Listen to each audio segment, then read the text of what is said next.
In just a few minutes, we will be lighting candles in memory of those brothers and sisters who have died this past year.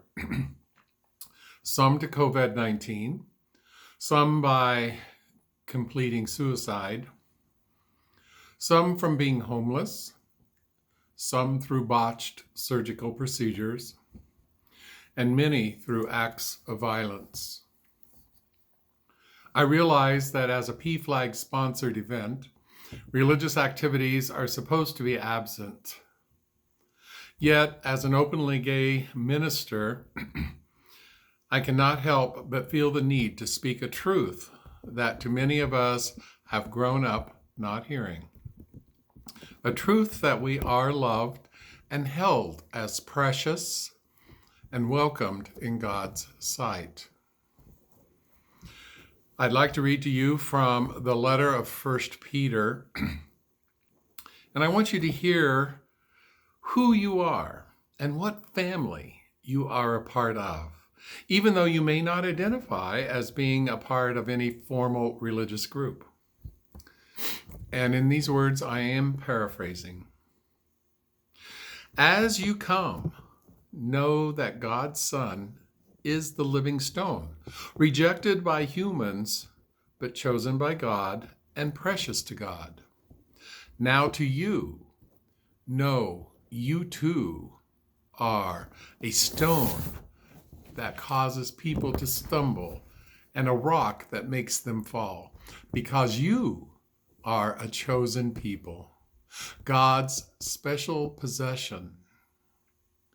Once you were not a people, but now you are a people of God. Once you had not received mercy, but now you have received mercy. Thanks for the words from God. We are living in a time of extreme difficulties. We are living with a pandemic that has yet to be brought under control. We are living in a world where fear and anger are on the rise. We are living in a country where our leaders say it is okay to strike out in hatred towards those who are viewed as different. We are living in a time of willful ignorance. All of these things have brought to the LGBT community anguish, despair, hopelessness, and to many, physical and emotional harm. And to some, it has brought death through violence. But we are living in a time of change. As members of the LGBT family, we are standing up against ignorance and violence. We are demanding not only to be heard, but demanding justice and our rightful place at the table. Civil rights attorney Valerie Carr talks about love as a path in which change is made. And she states, love is more than a feeling.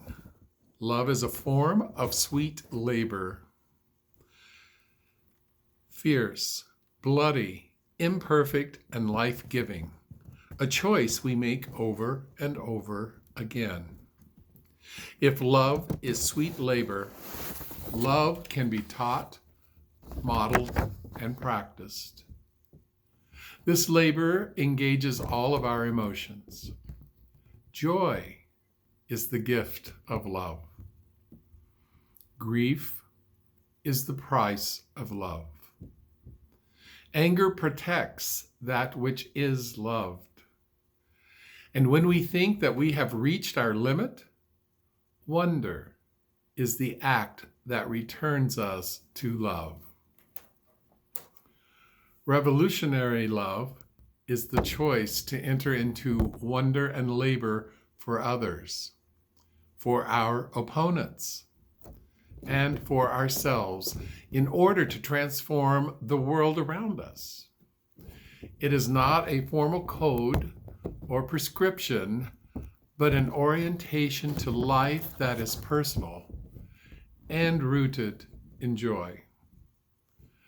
Loving only ourselves is escapism. Loving only our opponents is self-loathing. Loving only others is ineffective. All three practices together make love revolutionary. And revolutionary love can only be practiced in community. When a critical mass of people practice revolutionary love together in community, I believe it can begin to create a world that we want here and now. End of quote. What we are doing tonight is giving thanks and value to those who have died living a life that was true to themselves. We are helping create the world that we strive for. We are precious stones that are challenging the world to think beyond its own prejudices. We are honoring those who God sees as precious and to those whose lives they have touched. Our fallen brothers and sisters that we celebrate this evening through lighting a candle are precious stones. We who are survivors are precious stones. Amen.